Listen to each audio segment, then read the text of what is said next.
quinoa. I'm using the organic quinoa. I'm going to wash it really well under water. Right.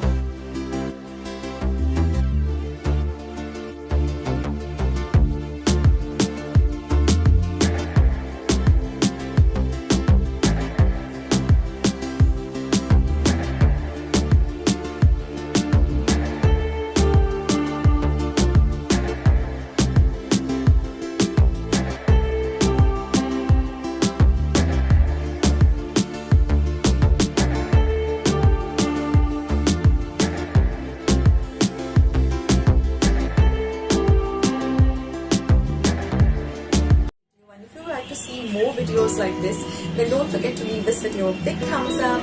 Also, by clicking the thumbs up icon. Also, don't forget to subscribe to my channel and become a part of Akshata's recipes. Once you have subscribed, there is a small little bell icon that will pop up, so just click on that. That way, whenever I put up a new recipe or a new video, you get a message for the same. So on that note, I'll say bye and I'll catch you in my next video sooner than you think. This is Akshata saying bye, take care, stay healthy, stay fit, be kind and loving to one another. So till we meet again, bye.